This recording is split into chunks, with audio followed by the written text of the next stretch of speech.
Hello, my name is Jared Persons, and this is going to be my modeling techniques for my mid-course video. So as you can see, these are the list of them. We have average, if, and trend are the ones with asterisks. Those are the three I'm actually going to talk about for this assignment. So starting us off, we have the pro forma balance sheet. This was exhibit 5-4. We're going to be using this one and the pro forma income statement in order to solve for the forecasted accounts receivable in B6. So to make things easier, we're going to go to View, New Window, View once again, and then we're going to arrange them. I prefer vertically, but it's just a matter of preference. On this right side window, I'm going to pull up the income statement. It's going to have the 2020, 2019, and then the forecasted 2021 values on it. So we'll go to B6. For this one, we're going to be using the average. Starting us off, 2020 accounts receivable, dividing that by the 2020 sales.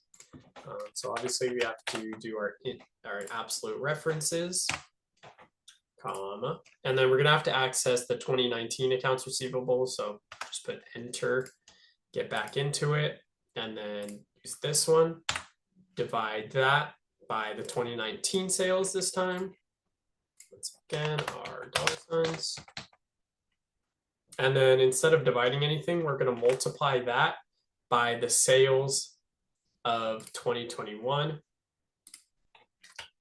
then using our dollar signs, we will get our answer.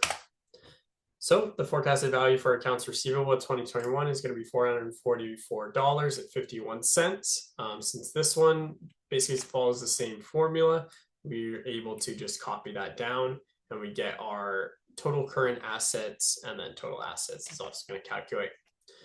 So for the next one, we could just close this, open this one full screen, and then we're going to move over to our complex cash budget of Bithlow barbecues.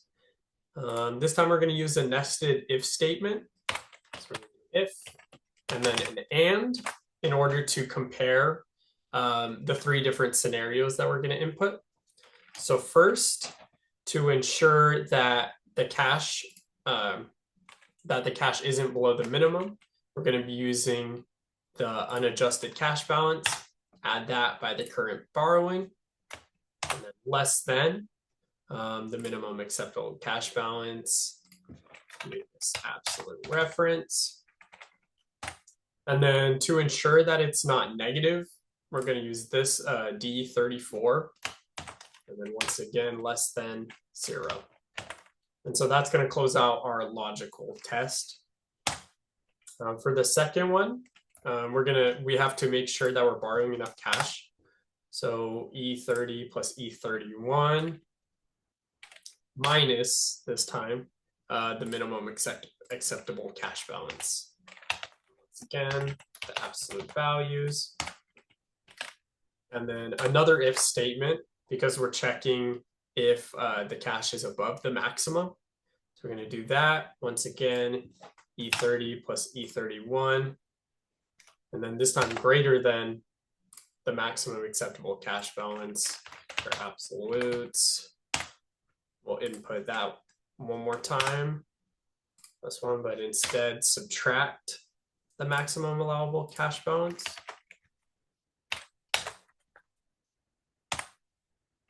And then we are going to, assuming that this is false, we're just going to have it put as 0.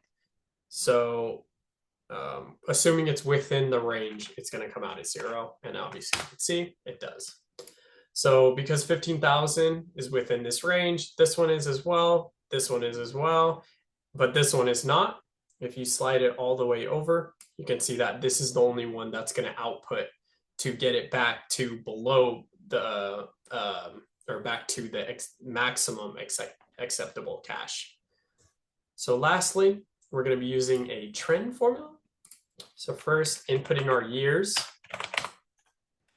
The next 3 years, this is obviously just a forecast, but we already have our 2016 to 2020 sales. So we're going to do equals trend. Now obviously it pops up that we first need our known y's. So that is going to be all on this side. Use the absolute values because we're just going to be copying this downwards to 2023. comma. Now it's the known x's, so 2016 to 2020. So again, absolute. And then the new x's, it's just going to be 2021 because we haven't copied anything. And then in order for it to output as mx plus b, just standard, we're just going to put true. And that'll give us 4,300,000. You can copy that down. Just to spice things up a bit, we can insert. We can use a scatter plot. This one is, in my opinion, the cleanest, and we also used it for the exhibit. So obviously we have all our plotted points within 4,500,000 and 2020. We could edit that obviously. And then we're going to add a trend line just to see what the next couple years may look like. We'll put it forward 2. So you can see it goes to 2021 now. And then we're going to display the equation and then the r squared. Got to go to here and then number. So it essentially means that there's a 92% correlation of the cash to the year. So you can be pretty confident that this trend line will actually follow it. So yeah, those are my three equations. Once again, trend, nested if statements, and averages. Thank you.